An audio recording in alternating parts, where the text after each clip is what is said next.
There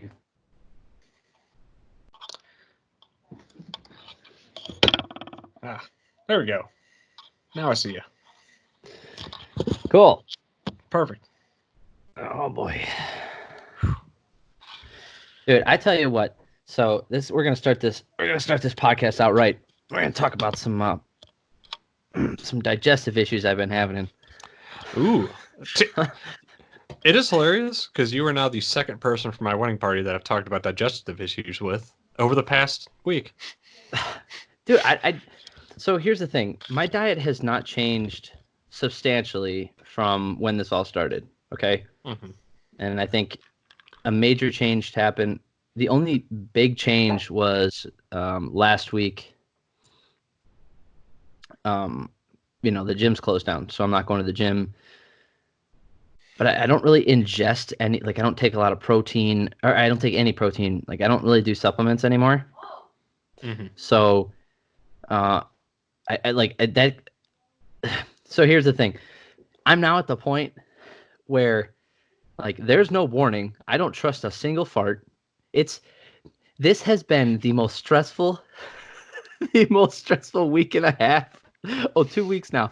And not because I'm stuck inside, my routine's off or any of that stuff. It's because I can't trust a fart. Dude, I have gas all day and I can't let any of it go and then anytime where there's a possibility, it's like a all out sprint to the bathroom. People see me running at work oh, look, Brandon's got a shit again. Are you okay? What? No. Did you go carnivore? Is that? No, is that what you're trying to tell me? No, I was thinking about doing that as a reset. But it's not even. It's not like I said. I haven't done anything crazy with my diet. I've been eating the same things. I think it's just from my body not working out. It's adjusting to this, and I'm still working out, but I'm not. Obviously, I'm not putting the stresses on it that I normally do. And dude, it's. I mean, it's so. I'm just speaking from pure bro science here. I imagine that is some sort of effect on the gut biome when your normal workout routine just changes completely, even if you're eating the same stuff. Yeah, that's literally all I can come up with at this point. In my head, I can't think of a single other thing that would cause all this. There's, ugh. And it's exhausting too, because it's I sound like I'm complaining about nothing here, but it's actually caused actual issues when I'm in the middle of work and I've just gotta I just have to stop for a moment and think about it, and I'm is this one of those times? Oh, it's one of those times. We're wearing nitrile gloves at work, so I'm ripping my gloves off and sprinting to the bathroom like an idiot. I am sorry. That sounds awful. It's not great. But I mean, whatever. If it continues, it might be something worth actually getting checked out, talk to someone about. Yeah, no, I get that, yeah. And I'm almost positive it's just from not working out. Yeah. So how's your gut treating you? My gut's been great. Yeah, pretty normal. Eating well. That's it. Oh, drinking. Well, good for you. Drinking a little more than usual, but nothing too crazy. Yeah, and then that. A lot of people are doing that. Yeah, just kind of stave off the boredom. And also, go ahead. I find that I snack less if I drink a little bit.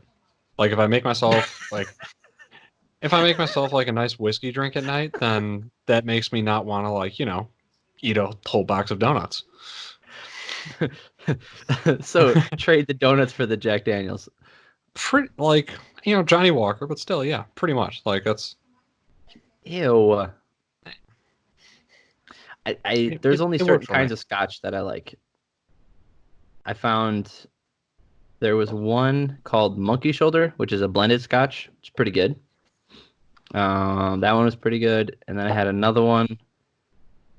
Oh, good grief. I forget now. I haven't had scotch in a very long time. I've just been getting I don't drink that much anymore anyway. I was drinking scotch 3 or 4 times a week. I would just have a glass because I was buying different kinds and I wanted to try them all out. And there's only 2 kinds of whiskey that I would really, really buy now, which is Buffalo Trace It's delicious. Yeah, It's a weeded that's bourbon, fair. so it's really smooth. And then um, Weller, which is this like Pappy Van Winkle. Hmm.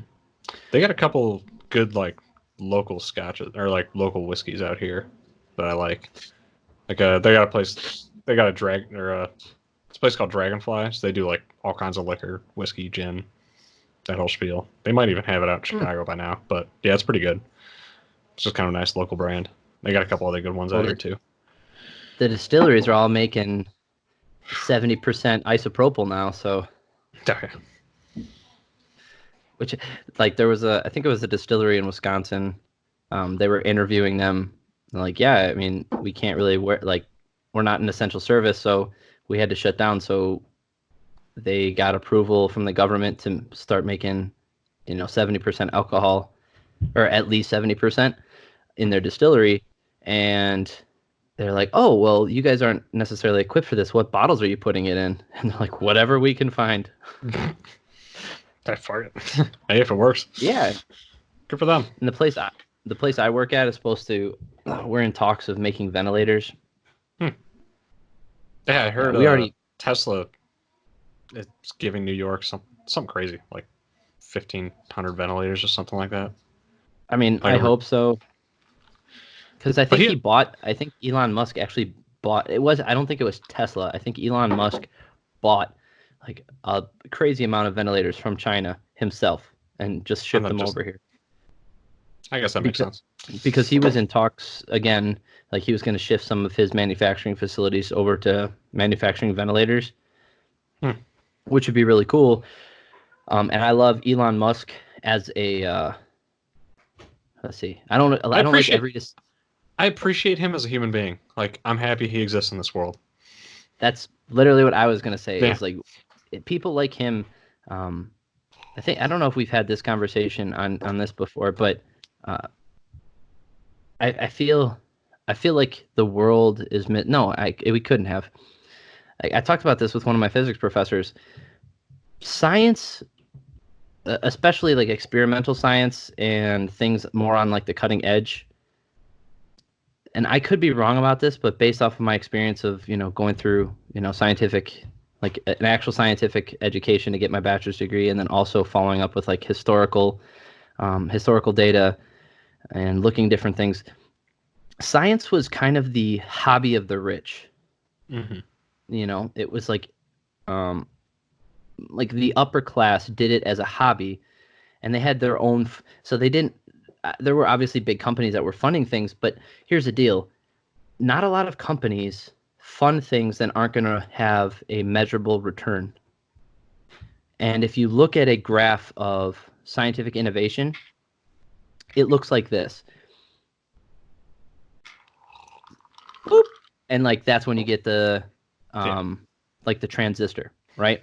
So it's like electronics before the transistor, you're making little improvements making it, and then the transistor comes along and it's a huge thing.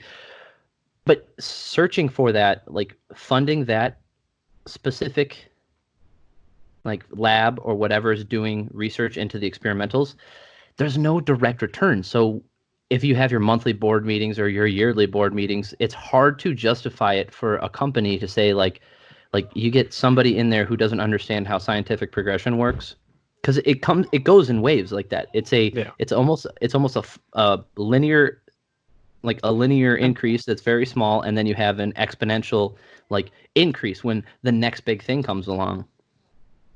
and I would say in the recent history, a large part of that also is tied to defense. Like if you look at Well, if yeah, you look at what spurs innovation, like a lot gets spent on things that don't necessarily have like it's plain in view like there's going to be a market return on this, but there's a purpose for it to essentially outmaneuver a near peer. And I so think yeah, there's been a lot of like second or third, area effects of by going towards, this route of technology, all of a sudden people start realizing, oh, we can do this, this, and this with this technology, which wasn't necessarily created for that purpose. yeah. So there's a really Yeah. good book on this if anybody wants to read it. It's called Failure: Science, a Success Story, but the big title is Failure, and it covers how a lot of the big innovations were technically a failure. Yeah. But they failed. And the best example, I'll get back to my original point, but the best example of this is penicillin, right? We all know the story of, oh, poop. What's his name? Louis Pasteur, right? I'm pretty sure that's who it was. No, isn't that the pasteurization? What did Louis I thought? Pasteur. Yeah, I know what he's famous for, but okay. I'm gonna look it up while you tell the story. Okay. Just So anyway, he left a petri dish on the edge of a window by an open window, and he went home for the weekend, or he went on vacation, right? And he came back, and there was a growth inside of there. But the thing is, there was a circle. Is that so? I can stop right here and tell you what a proper scientist would do, given the actual scientific method of proposing an experiment to test the hypothesis and all this other stuff. He failed really poorly, or failed really well, I guess you could say, because that's what he failed very, very well, because instead of just throwing that petri dish out because it was a failed experiment for whatever he was working on, he went and analyzed it, and he noticed that the spores, like from the sponges, the spores next to it, turns out there was no bacterial growth. The colonies didn't spread to that part, and he found out that was penicillin. And they was like, oh, then they started testing that to go further. So he failed, but he failed well. He failed better than most people fail. He found something positive out of that failure. And his name was Alexander Fleming. Oh, Fleming, that's who it was. Yeah. Okay. Yeah. Yeah, Pasteur did that. Who did? It doesn't matter. Anyway, so if you go back in history and you look at all of these, basically just rich people taking up science as a hobby because it was deemed a prestigious title to be a scientist. Mm-hmm. Okay. If you go back in history, these guys funded themselves, or they would pay for things themselves. They would just go do stuff to test things. And, it's because they were wealthy and they had the money to do that. And that means they had like a universal freedom to test whatever they wanted, to write a paper about whatever they wanted, because they didn't have donors. And again, they might have, but a lot of stuff in history, they didn't. They didn't have anybody, they didn't have anybody they owed anything to. So they could do whatever they wanted. And all of this to circle back around is Elon Musk. He is a very wealthy person who has the freedom to do whatever he wants within the realms of legality, obviously. And he can, he's doing that. He's not on his fortune and letting it grow the smart thing to do. Okay. That I use quotes because what he's doing, I would also consider smart, is venturing out and trying to do literally anything. He's is he the only person in history with $2 billion companies in totally different industries? No, I can't imagine so. But PayPal, SpaceX, two totally different things, and then on top of that, he has Tesla, and he's just literally doing whatever he wants. And it doesn't mean you're going to hit a home run every time. In fact, most of the time, it's going to suck. Whatever your idea was most likely going to be nothing. Yeah, he's one of the other guys. And, airlines. That's what I'm saying. So that's what I'm saying is he's another great example. Richard Branson, Virgin Mobile, and he comes along and he's like, you know what? We should have a contest to see if we can get some people to space without using government funding. Fucking awesome, man. And that's all of that long explanation brings me back to why we need people like Elon Musk. Not because everything he does is excellent, not that he is morally superior, because he's not that he can't make mistakes, because he has and will. It's not about that. It's not that he's a perfect person or that everything he does is perfect. It's the fact that he has the ability to do things that most people that have ever been born do not have the opportunity to do. And he has a way to fund them and actually make real change by funding things that could turn out to be completely nothing, or it could turn out to be the next big innovation. It could be the next transistor. I dig that. Yeah, and that's why I appreciate him, not because I like everything that he does, because I don't. There's and that's what brought me, that's in my head. That's why I am very firm, because that whole incident with those kids trapped in the the cave in Southeast Asia. I don't remember Yeah, that exactly was what weird. country it was. Yeah, and like he got Thailand. an Yeah. illegal, yeah, he got an illegal thing with the guy who went and saved him, and um, like he was like, instead of doing something directly, he's like, oh, well, we'll just make a submarine. And that's what I was worried about when I heard the announcement that Tesla was going to be making ventilators. Like, I was worried that he was going to go on like this whole diatribe about how, oh, these ventilators suck. I'm going to make my own ventilator that's better. Listen, Elon, that's fantastic, but people need them now, not 3 months from Yeah. now. And he's doing that. He bought a bunch and he's bringing them over. Great. That's what I'm saying. All right. So, are you ready for my solution, which I hope comes out of this? So, it's not going to solve the current crisis, but I have since we're on the Darn. topic of ventilators, I know. No, and it's kind of like, so I've been approaching this from the perspective of, okay, how do we approach preventing this from happening again, or like what do we have to start being more proactive about? I know. And so, like, thinking about it from that perspective, and I started thinking about, like, you know, how do we spend a lot of money when it comes to defense? We come at it from a perspective of we need to be proactively ready, which the private sector does not do when it comes to diseases that have the potential to become pandemics. Like, we had the opportunity to start developing different coronavirus vaccines back when SARS was an issue, back when MERS was an issue, but those got shelved because there wasn't the market value for them. Like, those pandemics got solved before those came to Exactly. market. Exactly. So I think the CDC, while probably still needs to exist as a civilian sector, there needs to essentially be the equivalent of a military branch focused on prevention and fighting pandemics, like a almost purely medical focused, proactive defensive measure that you can deploy anywhere in the country, around the world for aid, like actually consolidating some sort of effort to proactively approach trying to prevent another outbreak like this or the next potential worse outbreak, and literally utilizing same kind of stuff that the CDC tracks. What is the potential, different developing viruses? What is making, what is crossing over to have the potential to cross over humans more rapidly? You know, where are these risk factors? And then actually, essentially stockpiling the way that we stockpile weapons to deal with near-peer allies, stockpiling weapons to actually deal with these sorts of issues. Because this is going to happen Okay. again, and So, someday it's okay, going go to ahead. happen Finish. worse. And if we're going to spend $2 trillion right now in this very moment on this, and the CDC's annual budget usually hovers around like 7 to 8 billion, we absolutely have the fiscal room to build essentially a small medical core focused on pandemics. Call it 20 to 50 billion a year. We absolutely have the room to do that, and the potential savings over the course of the next couple decades if we actually get an effective working, you know, core together to fight this sort of thing. I think we have to start looking at it like that. Like, it's like trying to have a plan for a fucking asteroid. Like, we're probably not going to actually have that capability, but we do have the capability to start having a plan towards pandemics.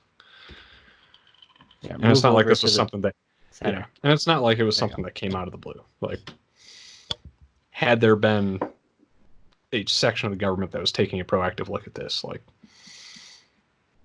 this could have potentially been prevented. Okay, so that again, this ties back into what I was saying about eccentric billionaires. I didn't use that word, but that's what Yeah. that's what I love. I am not mad. I grew up a very bitter person, and I once had the view of, the zero sum game. Like, if somebody has a lot of money and I don't, then it's because, they don't deserve it. Why do they deserve it? But, as I get older, I really more the Yeah. merrier, as long as you're not, um, you know, um, taking away other people's liberties. But this goes back to the eccentric billionaire. So, like I said, the scientific endeavors used to be the hobby of the rich, but it's not anymore. And governments in modern history have taken the place of the eccentric billionaire because they don't necessarily need to turn a profit. And as you know, our federal government is very good at not turning a profit. Anyway, um, they are the idea of like it's the same reason why Yeah. we haven't gone to Mars, right? Or it's sorry, And sorry. and Go ahead. they're not good at turning a profit, but they're fucking good at making weapons to respond to threats. Yeah, well, so And this that's where I think we need to focus the mindset. It's not about making a profit. It's about, I mean, it's about national security. Like that's how no, this has to no, be approached as a exactly. national And security issue. like this again, this ties directly in back in the 60s when we were in the space race, right? First of all, one of my favorite things, it's one of my favorite times in history, because I was not a part of it, obviously. I wasn't a part of the Red Scare. I was not a part of living in constant terror. So I can look back with rose-tinted glasses and say like, oh, look how cool it was. Look at all the science and stuff that was done. And I understand that people living at that time, there's many of which are still alive now. Like I could never experience like the constant dread that they were with. So I can look back and say it was like a fun time for innovation. And it was the government developing like the Saturn V rocket. It wasn't to go to the moon. It's the basic monkey principle of like we're the highest, so like we can look down on you from here, like we can attack you from. It was Yeah. literally to like have If we a can put a rocket into space-based weapon orbit, we system. can drop it back into anywhere on the globe. Like Yep, yeah. that was the whole idea. And going to the moon, it's not a byproduct. It was like a definitive rallying cry for the entire country to fought, like to get behind. If you went around and so scientists are very bad at this in general. In general, Yeah. a scientist is not the guy who's going to rally the troops. It's just not how it is. They're not. They don't make sexy taglines. They're not. They're not the people that you call in to, create your advertisement. But they're the guys who do all that stuff. And that's what happened. Is we got a bunch of war criminals. Anyway, Yes. Continue. so we got a bunch of German war criminals um, to Move help them to develop. Alabama. Yeah. They fit right in. I didn't say God, that. that's so terrible. Uh, but yeah, so the government took the place of the eccentric billionaire. They became the guys who could take the risk because they're literally too big to fail. That is by definition what the federal government is, because if they fail, like the country essentially falls apart.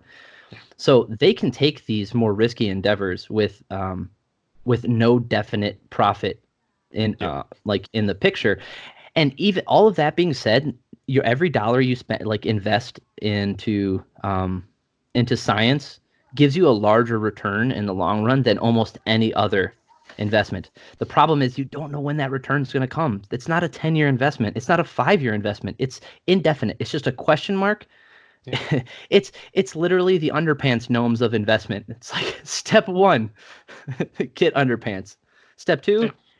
question mark. Step three, profit. That is Yeah. what science is as far as investments go.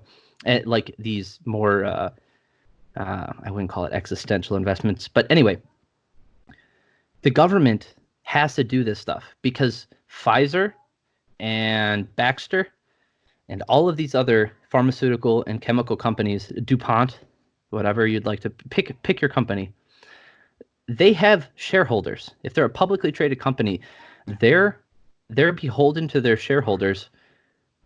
So therefore, they have to turn a profit. So they can invest a small portion of their portfolio into a advanced research lab that is going to be just basically a money pit for years to come. And this is how we got. I said transistor a bunch of times because it's really big, and it was from a Bell. It was a Bell investment, right? It was AT&T was Yeah. invest like they were basically funding research, and this is one of the things that came out, and it changed It changed our lives forever. If we don't have the transistor, we don't have any of this stuff. So, And I like, think there's a happy medium of a pairing between the private sector and government, which I think ends up being probably the best combination of things. And it's not always necessarily found.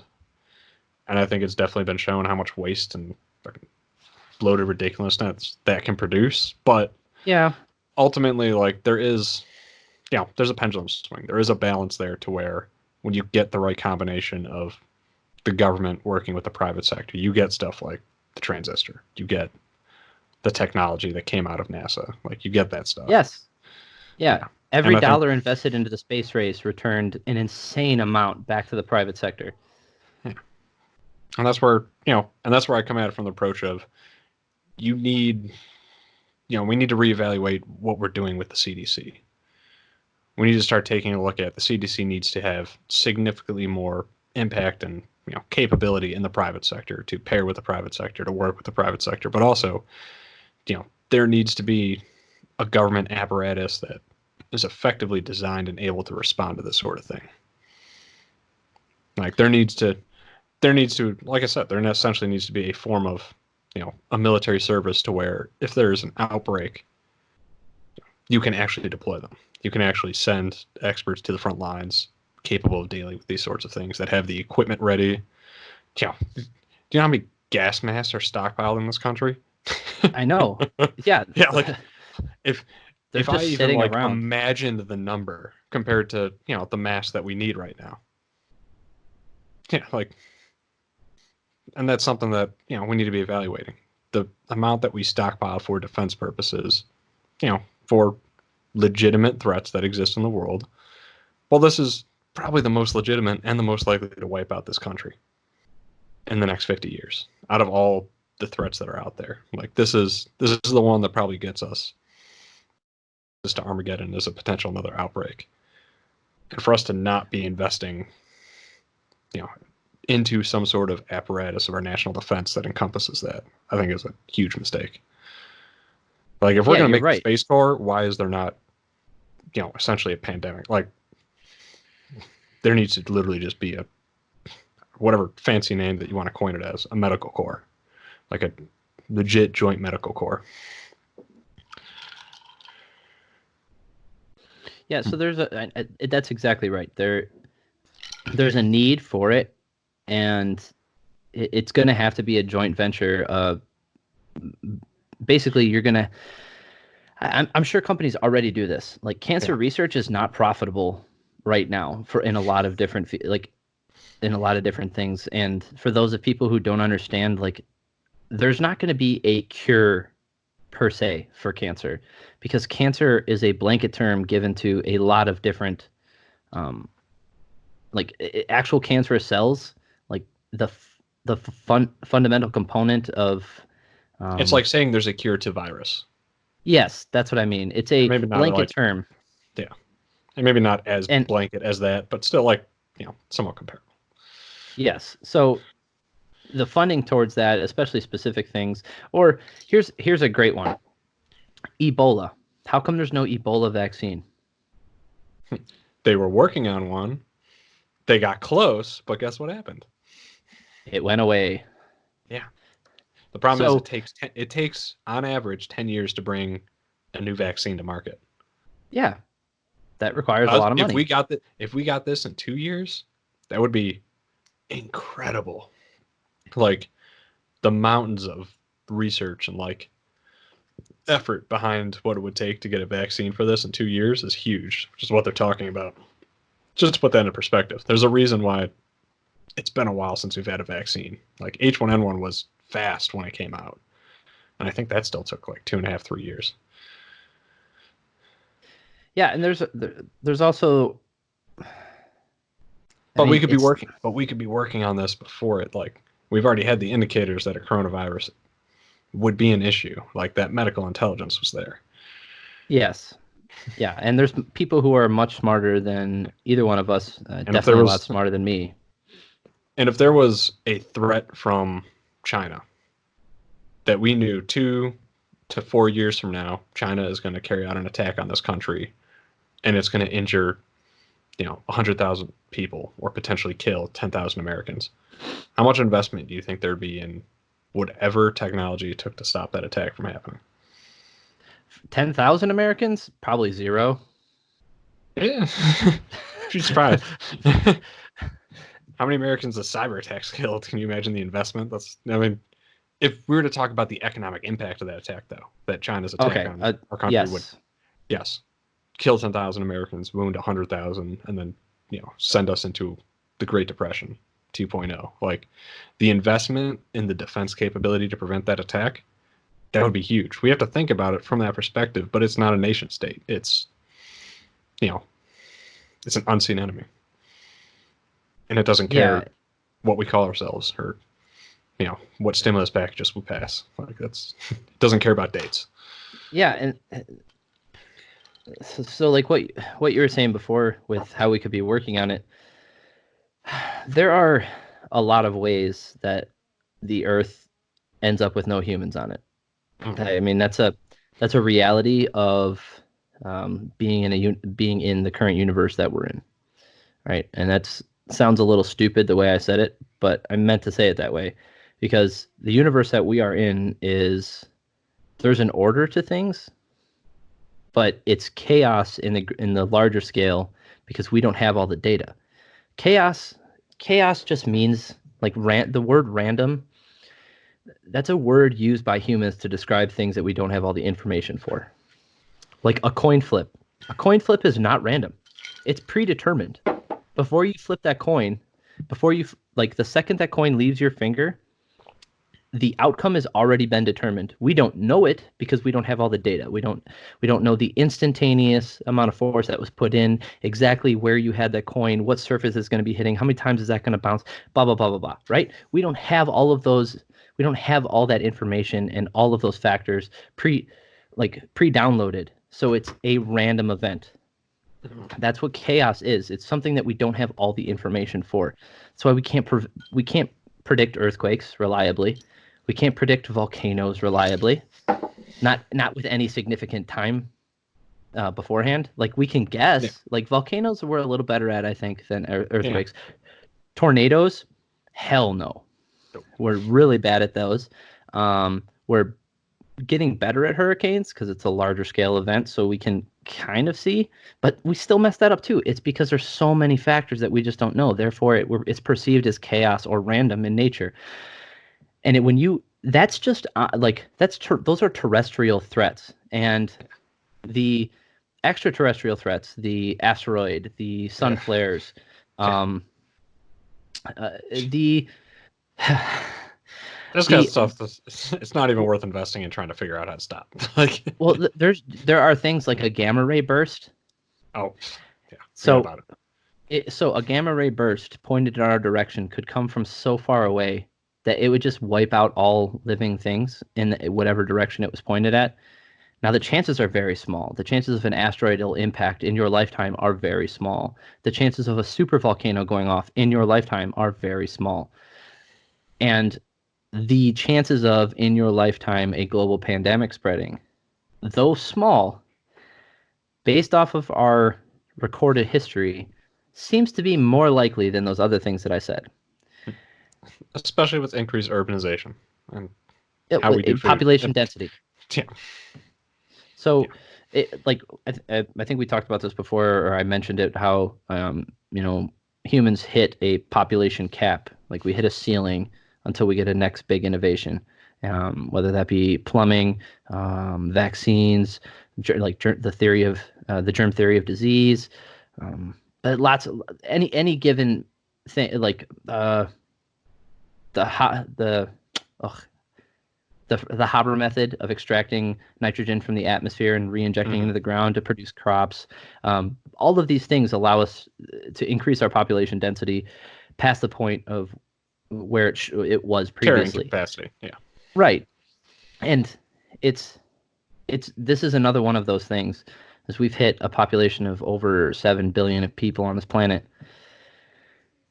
and as likely, even though a global pandemic is more likely than the asteroidal impact, which, let's be honest, is like the ultimate eraser. I mean, that's, you know what? Maybe not. I would say the ultimate eraser would probably be like a really bad solar burst that would fry everything. Yeah, I think that would be an eraser too. But anyway, either one is a bad one. Okay, those things, we don't have means to stop either one of those right now. And we also, the universe is huge, man. Like the solar system's unfathomably large. And anywhere in in our solar system, including out to the Oort cloud, there could be that rock. That rock's the one that's the one that ends humans' reign on Earth. Okay? And we don't have a way of preventing that right now. We have a way of spotting it in advance, but we don't have necessarily a way to move it yet. There are ways to do that, and scientifically we understand the principles, but we don't have the means yet for most things. Yeah. This pandemic stuff, we have the means. We do Yeah. have the means. We have the means to prevent it. We have the means to take care of it once it starts, and we have the means to inform people about the actual odds of this happening. Yeah. Right? Like we have an understanding. We have an understanding of a pandemic a pandemic sized event like this.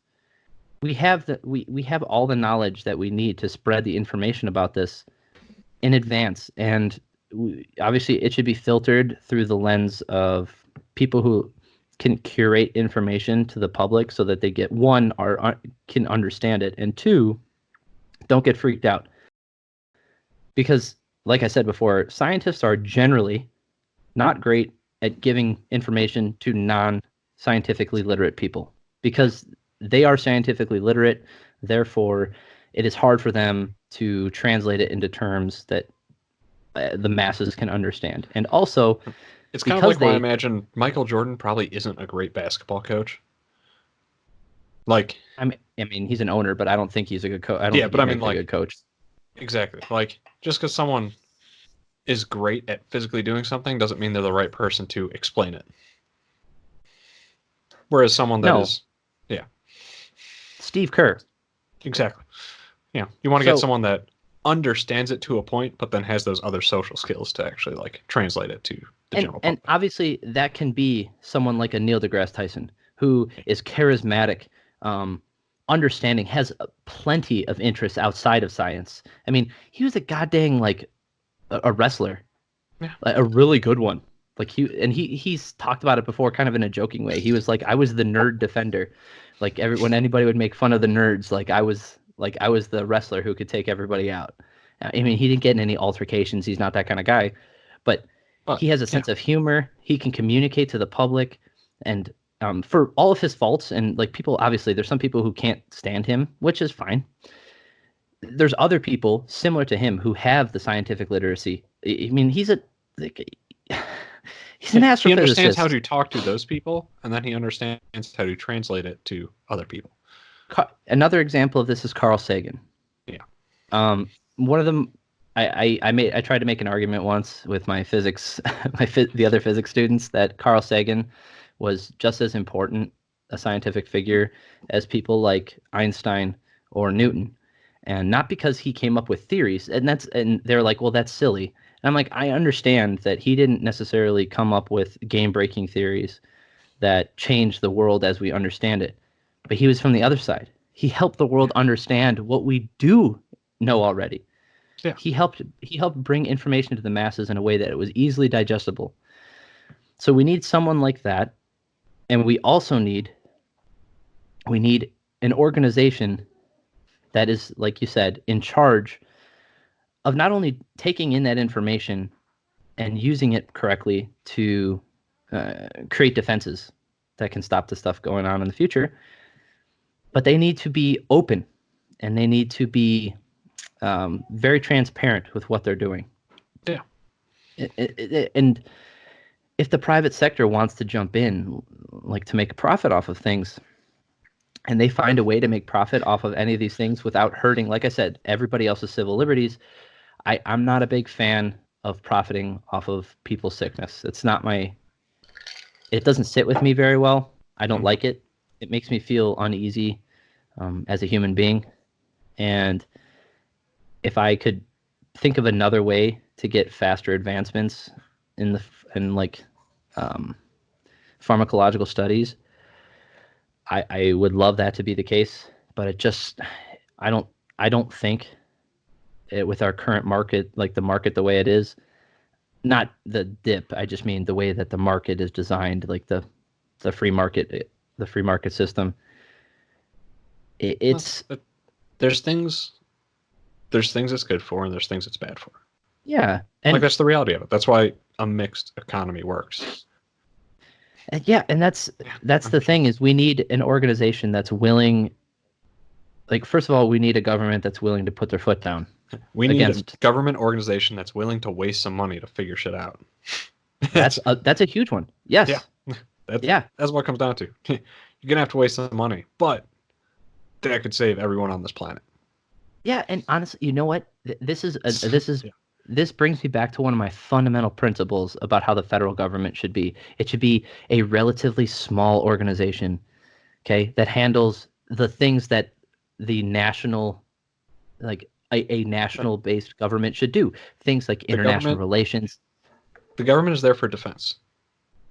No matter which way you Yeah, look at it, well, that yeah, should be its primary yes, purpose. yes, It should defend people from other countries.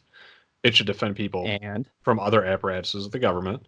It should defend yes, people from each other within the country, from corporations, and it should defend the country itself, defend the environment, defend like that should right. be the focus of it. Every aspect of it should be I want these people to be protected.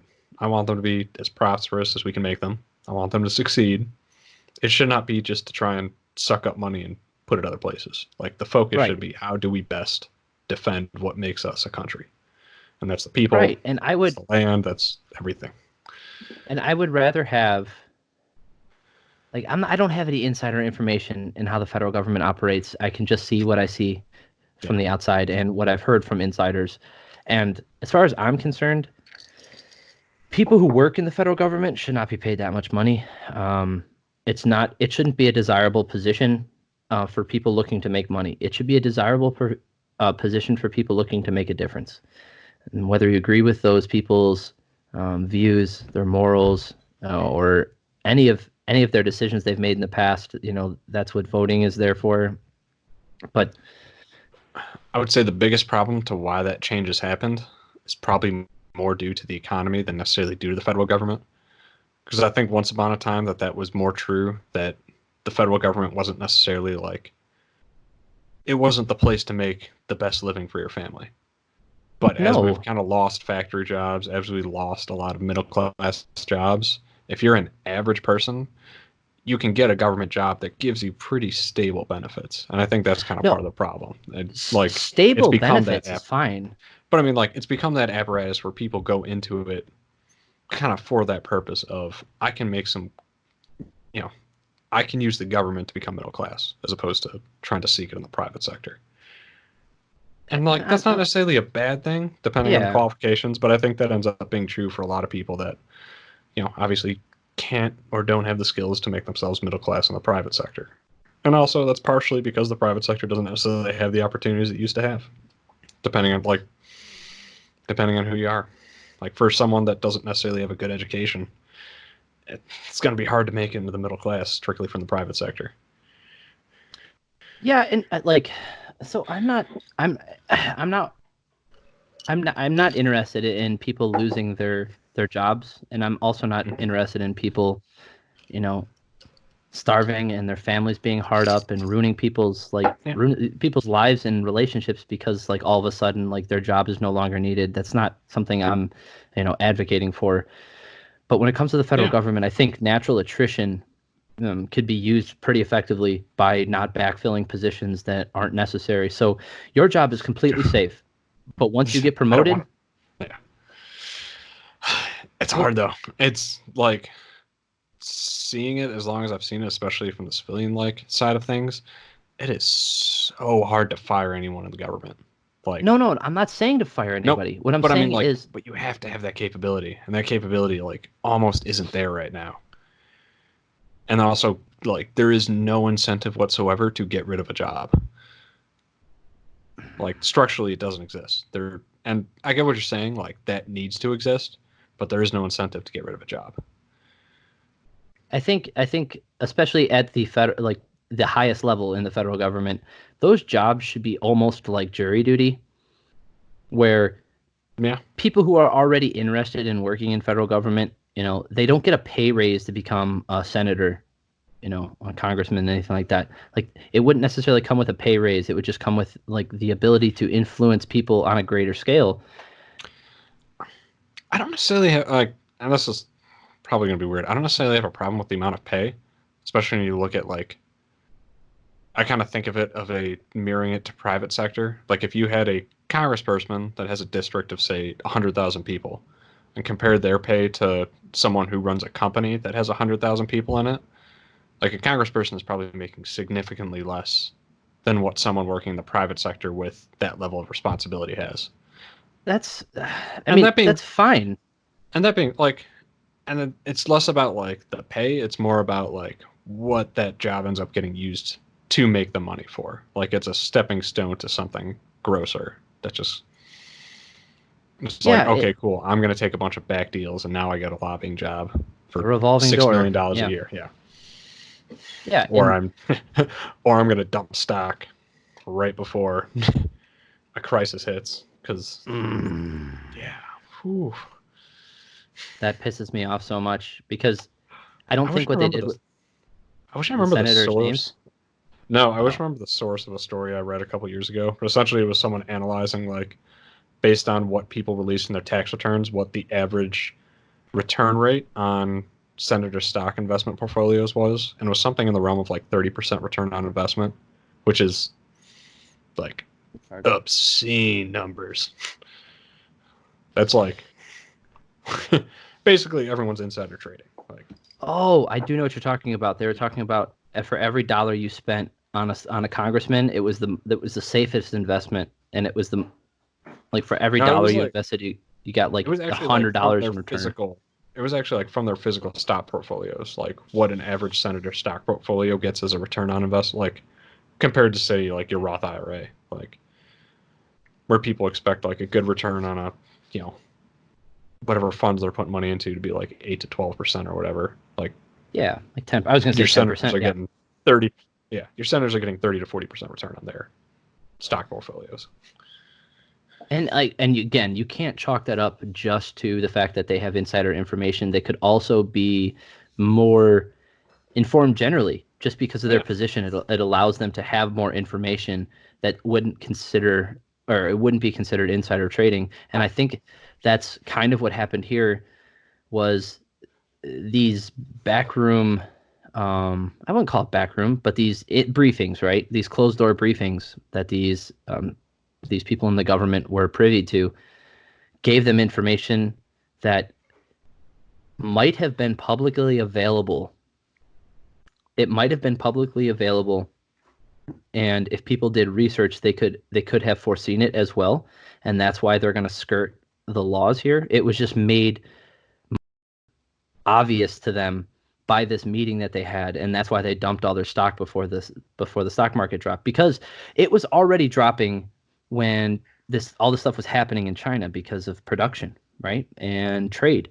So the stock markets were already dipping over 3 months ago before the big tank, like a month ago, a month and a half ago, or whatever.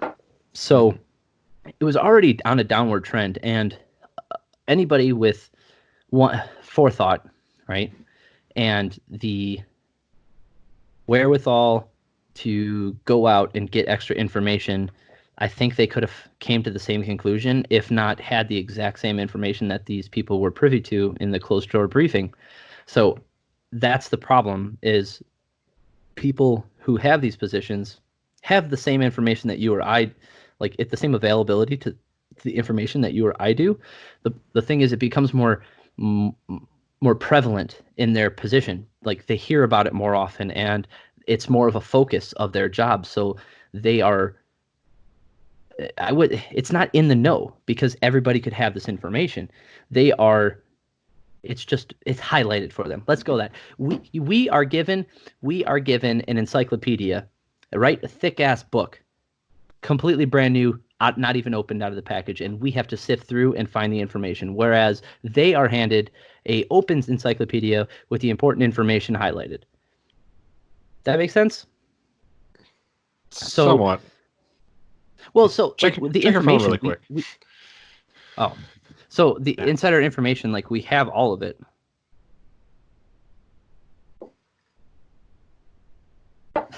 But yeah.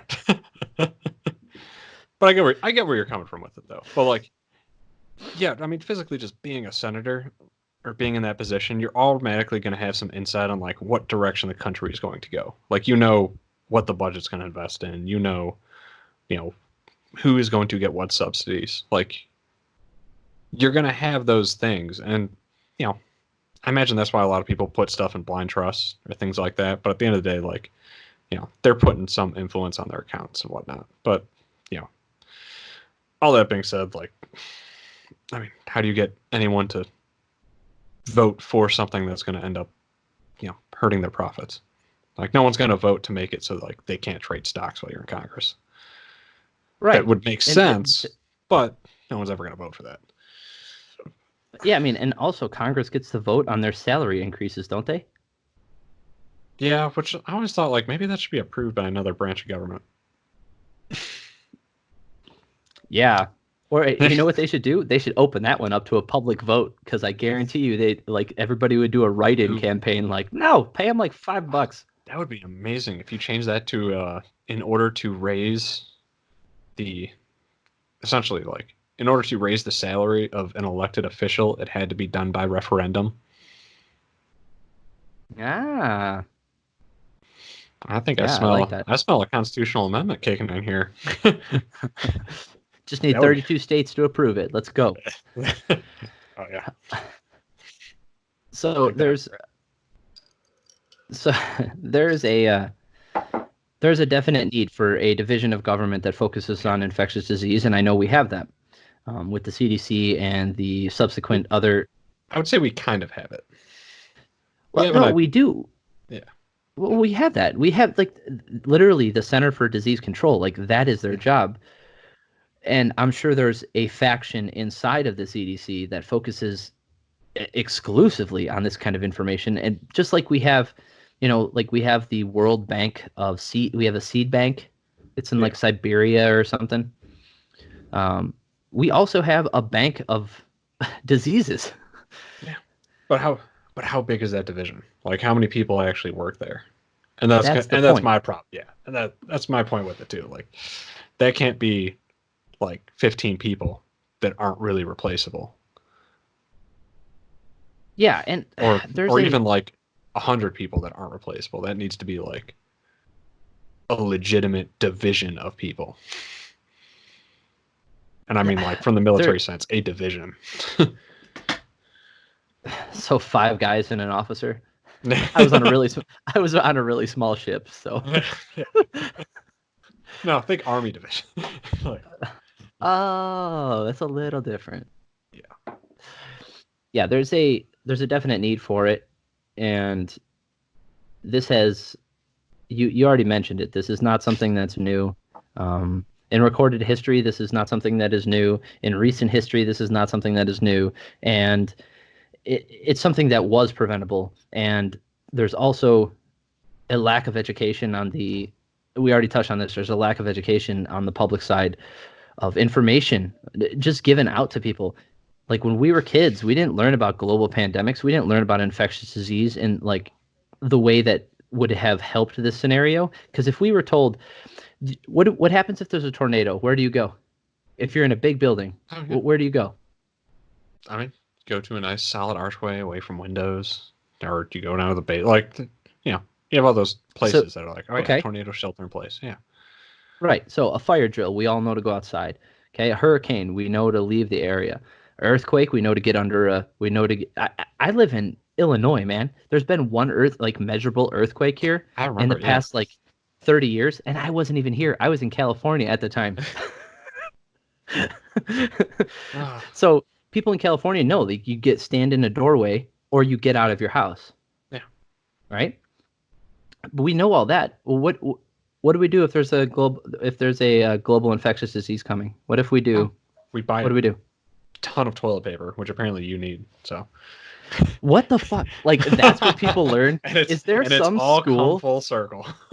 Is there some school like that's teaching people like, now listen here.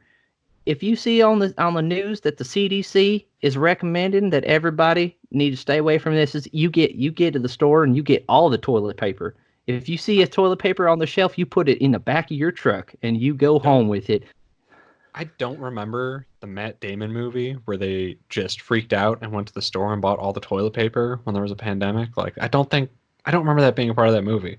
I don't remember the Walking Dead episode where Daryl loaded up a pickup truck of toilet paper, fucking, Yeah, and drove like off. That has all never of been a these part of people. any apocalypse movie I've ever seen. Was, oh no, we're out of toilet paper. It's literally not brought up. Like now, it's something that's No, noticeable to be like, what are they doing for toilet paper? Because no one has any. dude, you know what happened and what's happening in California? Their plumbing systems are all getting clogged because people are using things for toilet paper like cut up t-shirts. And it's Man, if so you're not here's the marketing bidets to the American people right now, you are just out of your mind. so here's the deal. I want to start up a It bidet company right now and just call it Apocalypse Toilet Paper. Apocalypse Now bidet. Yeah. Yes, exactly. Yeah, so there is you can use whatever you would like to clean up your backside here. The problem is you can't put it in the toilet. It is okay to wipe with a towel or to like if need be use a t-shirt, whatever. Like especially if it's an extreme whatever. I mean, I'm sure everybody has a story where they didn't have toilet paper at one point and they had to go. Okay? You just can't put the stuff in the toilet. Yeah. And that's another key point that people are not like People informed don't know about. people don't know how the world actually works around them. They just mosey on through. They don't think. They I wonder if don't think people like someone's really actually responsible for this. like the. It's not that they're. I don't think these people are stupid. I just think they're very ill-informed. Because Yeah. if you think of a child, like I know I did this, and I'm guessing you did at some point. You put something in the toilet that wasn't supposed to be there, and you try to flush it down, like an Yep. action figure or a piece of it's like some change, whatever, right? And like your parents or your grandparents, whoever, told you like, hey, you can't put that down the toilet; it's going to clog it. I have a feeling that a lot of people did not get this conversation when they were children, or they completely forgot about it, Oh, because you just remind me of something hilarious from high school. Or was it middle school? I can't remember. No, it was my mom had to sit down and have a talk with me because a lady friend that had came over to my house did not, you know, did not know you can flush a tampon. So yeah, I knew where that yeah, was going. Yep. yeah, yeah. Every day in the barracks, somebody had a I was, clogged toilet. Every day in oh boot camp, like all the female god. divisions, all of them. It, guys, if it's Were they not just broken getting like, down by water, you can't put it in the toilet. yeah, Like you can't. This is a public service announcement. If you put something, take a glass of water, put that thing in the glass of water. Wait about like 10, 20 minutes. Take a spoon and stir it up. If it does not break up in the water, it can't go down the toilet. It can't. It's yeah, gonna. It stays whole. It's gonna get caught on something. Like we had a tree root, like 2 years ago, that was grew into like it was on the other side. It was right by the main, so it was still technically our property because whatever. And we had to. One of my buddies had to come out and help me with it. But it's over 100 feet away from my house, and like some stuff got caught on it and it just clogged up and like our yeah. whole system backed up. That's all it takes is that. And if you imagine that on a citywide, a town-wide, a citywide scale, you're talking about massive amounts of clogging. Like Do you like everybody's going having? to get backed up. Do you like having sewage? I like having. I like having my poop go places when I flush it. I don't want to Yeah. ruin that. Please don't ruin it for me. Yeah. Please I would don't like it to ruin our not water be in my treatment house. centers. Yeah, They are. They I are. know. That's Like what I it's mean. Like, actually please destroying them. stop. You know what? You don't get running water anymore because you don't know how to not flush things, There should be a monitor like coming out of everybody's house, like what they put down the toilet, and you get like an allowance every month. And if or just you, a filter so it just stops at your house.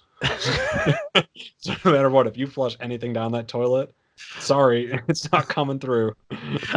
Everyone gets a personal house grate, and it's yeah, and you have to like pay to unclog it. City's well, not I doing have a it. luckily, so here's the full story for my this brings back a lot. So for me, I was working full time. Actually, I was working two jobs at the time. Um, oh, yes, and going to school. So I wasn't home during the week. And one night, I went up to take a shower. I came downstairs, and the water closet, we have a like an actual drain in the water closet, and it was started backing up when I was in the shower. And luckily that was what happened because we caught it really early on. So we waited for it to go down. We figured maybe it was like a soft clog, like something got stuck in there at some point, and we started, figuring things out. That wasn't it. This was days this went by. So we ended up having to like shower at the gym together. Like as a family, we would go into the gym and we would shower there, and we couldn't do laundry at our house. It was a big pain in the ass. I went and rented one of those um, like the rooters. Yeah. So I went and rented one, and it had 100. It was 100. It was 100-foot line, and I shoved it down there all the way down 100 feet, and I didn't hit a single thing because it was more than 100 feet away from my house. It was on the other side of the street, is where the sewer main is from my house. So I couldn't reach the sewer main, and the root was from a tree on the easement on the other side of the road. So it's not my tree, it's their tree. It's not on my property at all, but I'm still responsible for it. So then I was like, oh, I'll just go put it in the clean out.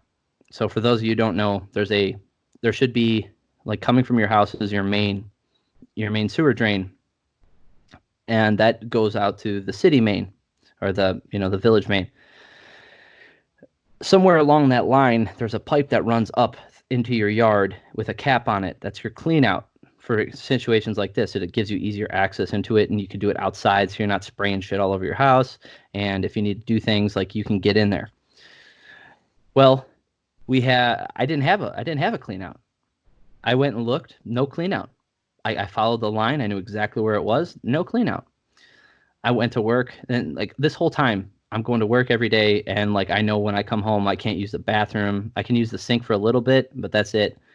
So it was sucked so much. Turns out the people who lived here before us, they put a flower bed. There were two-layer flower bed in front of my house. Not only was the clean out covered up by the flower bed, it was covered up by the wood, Oh my the God. actual border. They put it directly on top of it. Assholes. So we found this. We found the clean out, got to the root, and chopped it up and cleared everything out. So now, imagine that, but for your city, not being able to go to the bathroom, not just in your house. Like, you can't use your neighbor's house. Like, you got to go over to Definitely like can't somewhere go else. to a restaurant. No. Yeah. So again, there's a lot of things where I feel like we have holes in our education system, and I understand that there's a responsibility of families to teach their children about these things. I get it. I do. And I'm hopefully trying to teach my children these things as we go along. The problem is, not every parent knows these things, and not every parent is going to be able to teach their children. There should be actual life skills taught to kids at some point in school. There's a reason you don't have one high school teacher teaching you all subjects. Yeah. Same reason. Because no one can grasp all of the details of what you need to learn from every single subject to be a functioning human being. Yeah, and this circles back to what we were just saying. There needs to be an education process. And if you put it in, I think I've used this word too much lately, but if you put it in the zeitgeist, if you put the word pandemic in the zeitgeist, and kids are informed at a very young age of what to do, like, my kids are going to understand it, not because Yeah. I went out of my way to teach them, but because they're living through it, right? So if we taught children at an appropriate age, we don't need to like start going doom and gloom, but we teach them to wash their hands. We teach them to look both ways before they cross. We teach them about the dangers of the world that they live in. This is a legitimate danger. And it's also like, there's a problem in this country that's also a blessing. Like, it's a curse and a blessing at the same time. It's the built-in distrust of the government. Like, we have a national distrust built into our system. it's part of what makes us American, Yeah. like people from the United States, that we were founded on people who hated the government they were a part of. So they went out and like, screw that. They I'm made a gonna government make that you could hate really easily. Yeah.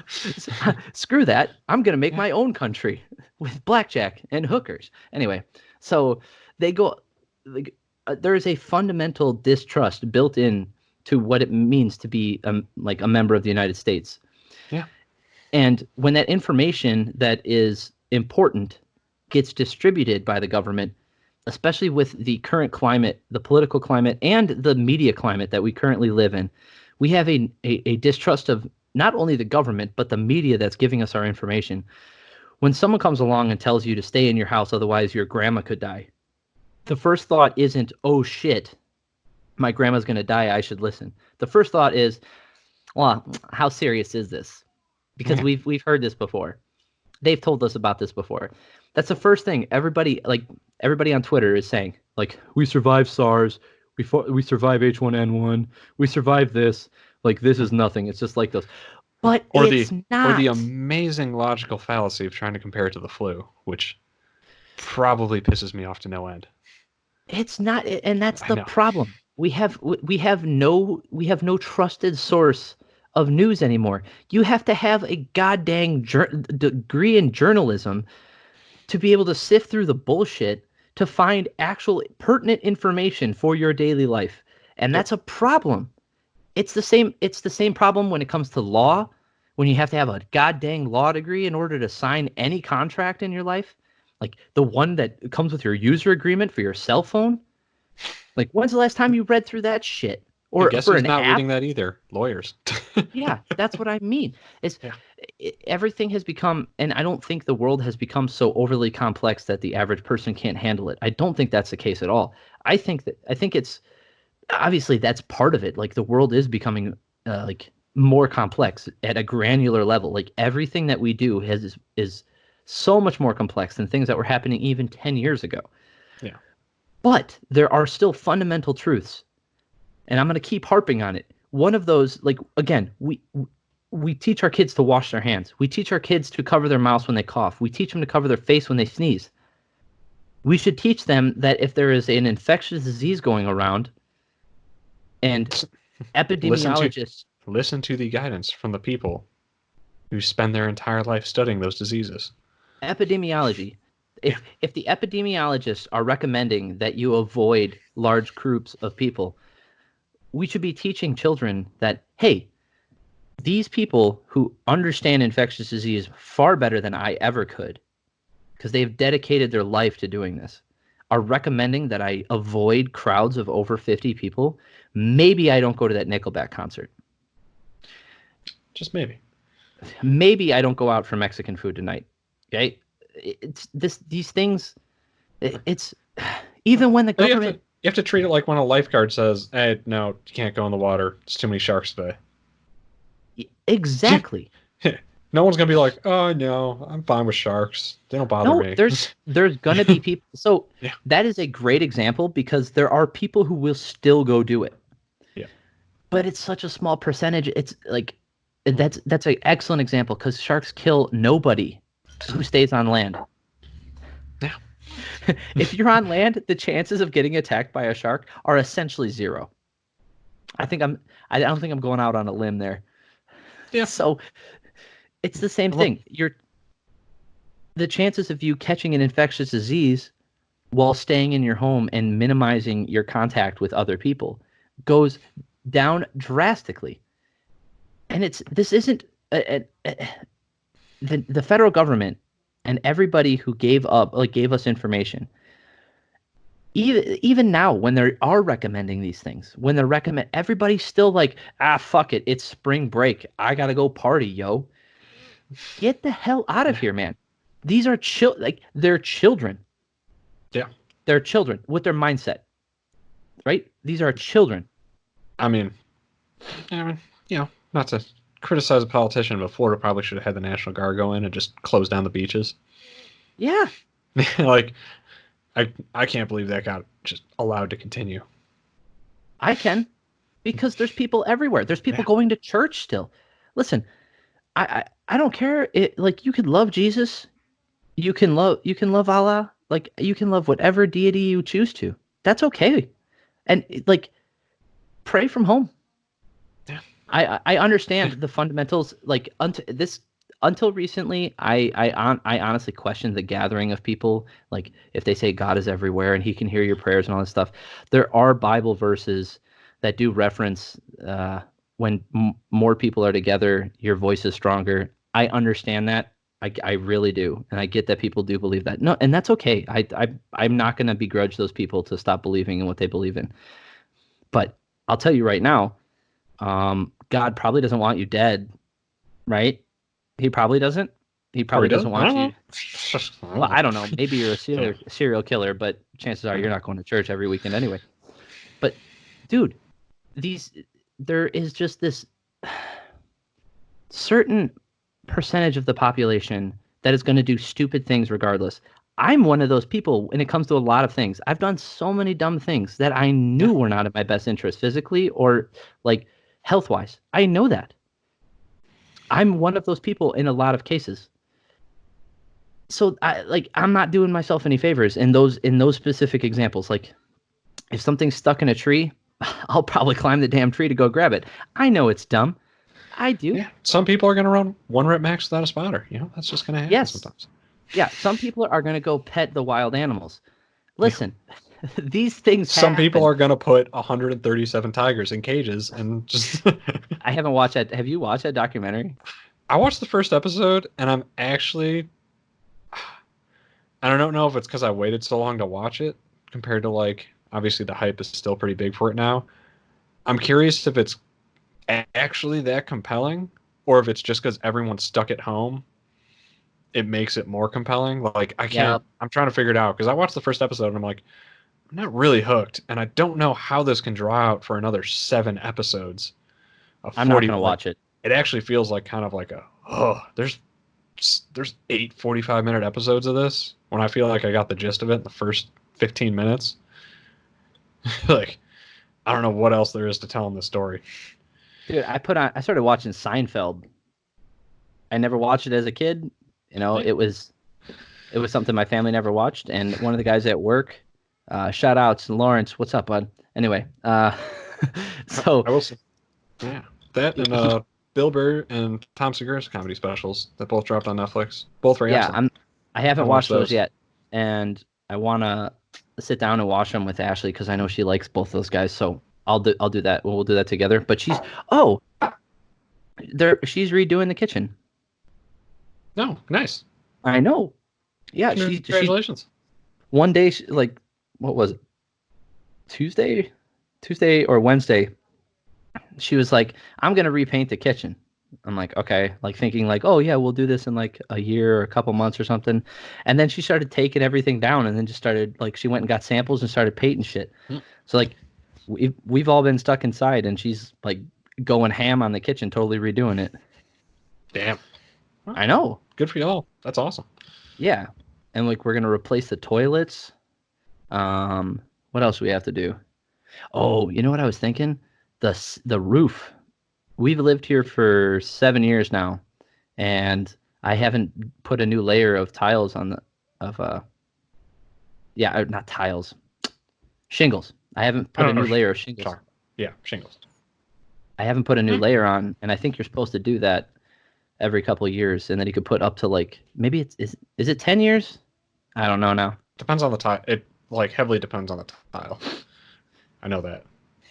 Yeah, we just have asphalt shingles, and I know that you can put up to three three layers, I think, or 3 or 4 layers before you just have to like take them all off and then reshingle the roof. But I haven't done that, or I haven't even looked at my roof. Is that one of those things where you just wait until there's a leak and then I go fix think it? it's one of those things where you shouldn't wait till there's a leak because then you have to take off a whole bunch of stuff. At least I remember that from the last house I lived in that we had a leak on. Yeah, like if you wait till there's a leak, you've waited too long. I know, but how often should I be inspecting my roof? Probably every 5 years at least. Because I also don't clean out my gutters because we don't get a lot of. There's no reason to. They don't get a lot of buildup.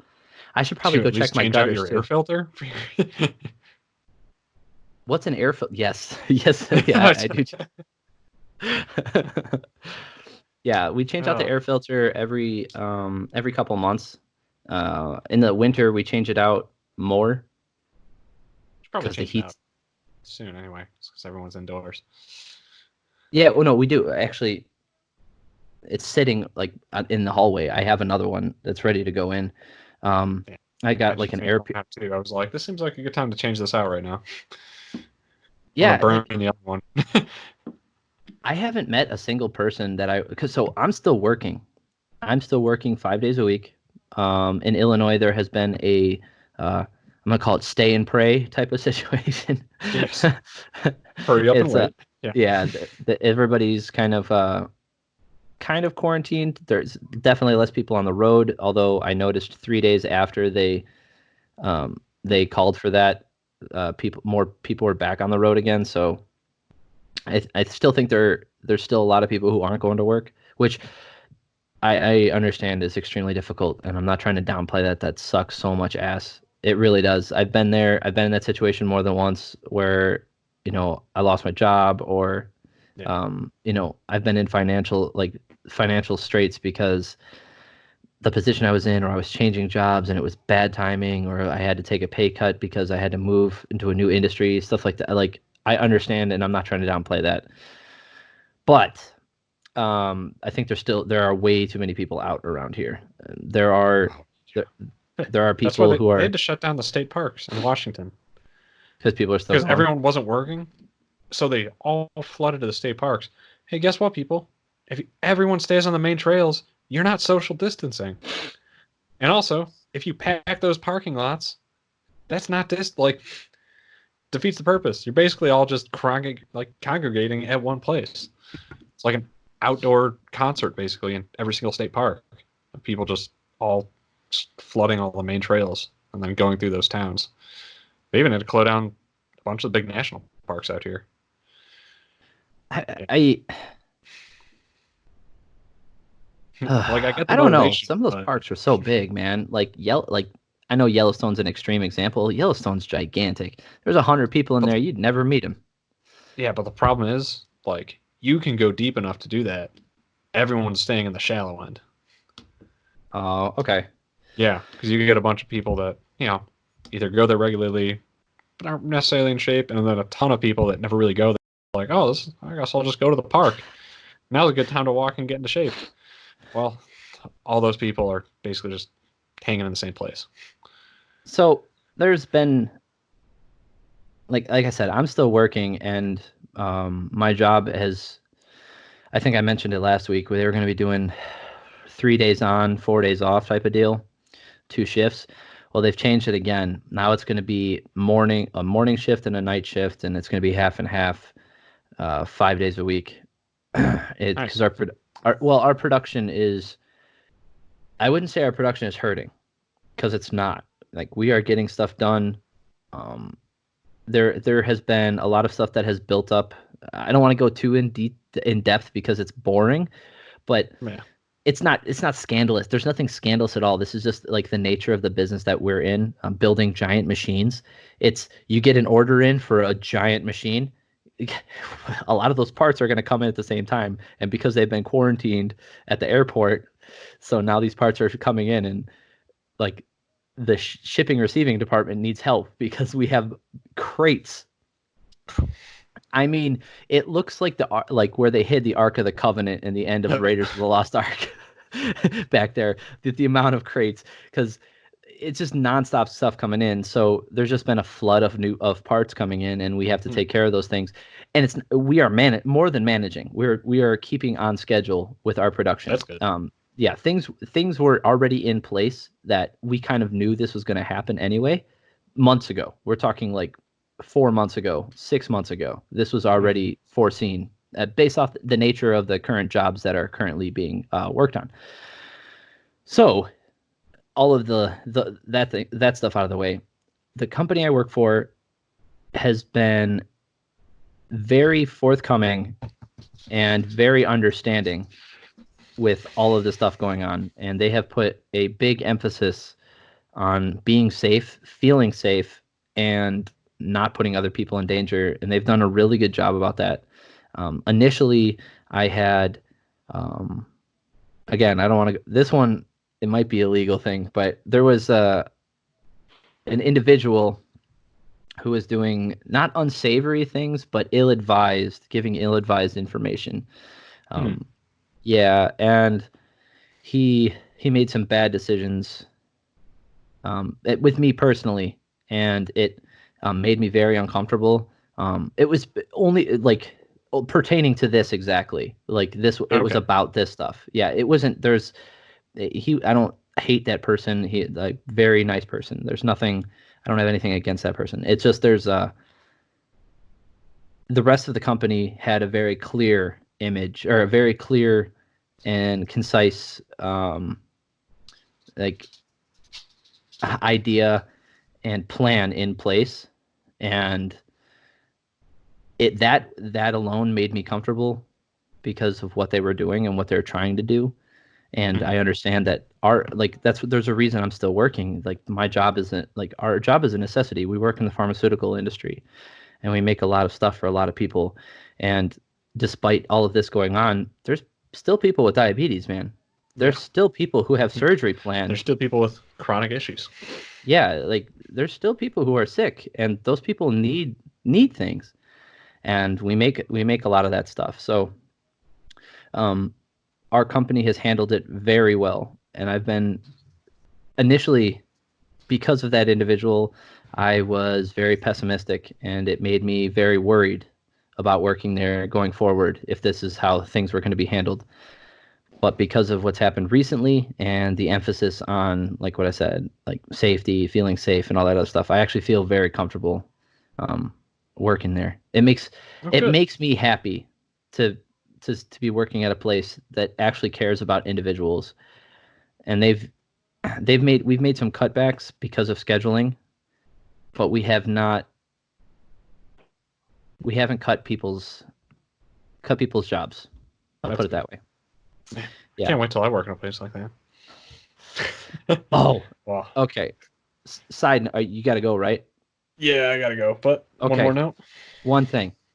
So I've been looking at places where I want to live, and I know you're Ooh. supposed to, yeah, and I know eventually because you have family here, and so do I, and that's one of the things that Yep. has tied me here. Um, I am not how do I say this? I want to move. I mean, I've made that very well known for like the last 5 years. So Yes. I am contemplating looking at real estate in the West. It's a good move. There's I know. great I real estate like. out here. Well, there's a couple places that I really like. I had this dream in my head of living on a beach and going surfing and stuff, and I still would love to do that someday. But honestly, I would be more than happy with like forest, mountains, and a lake. Yes.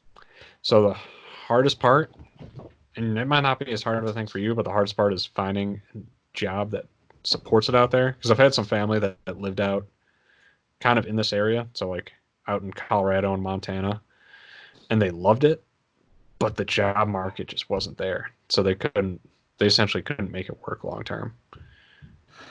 So Because being an I mean, ultimately with the engineer, population density, like yeah,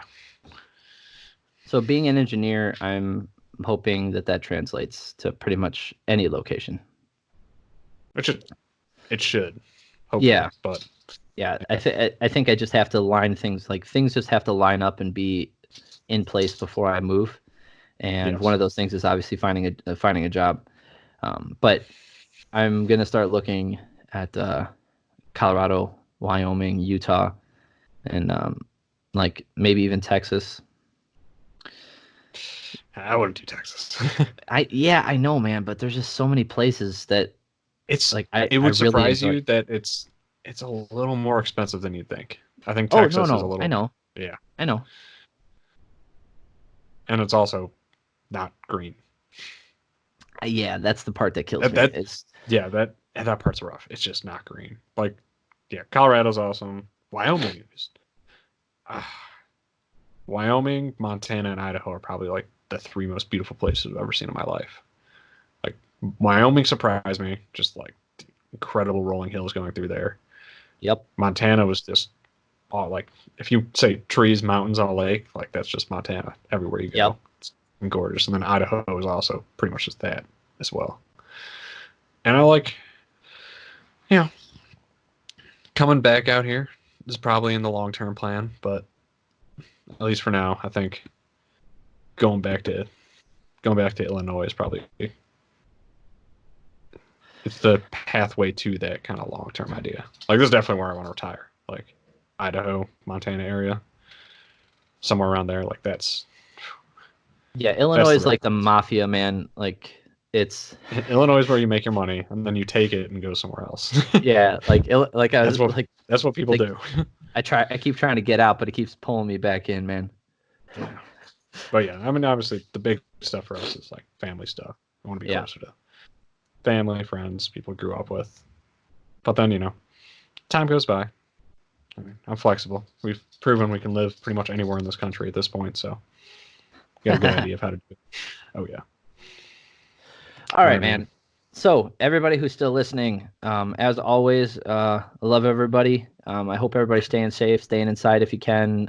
If your job lets you, obviously work remote. Um, all those things. Like just take care of your family, take care of each other. Call your Stay mom. active. Yeah. Don't Stay put on the active. COVID-19, which Yeah, is the don't do 19 that. pounds that I think everyone's going to put on during this whole Oh thing. my God. I've lost, dude, I lost weight already. I have to. Um, It's awesome.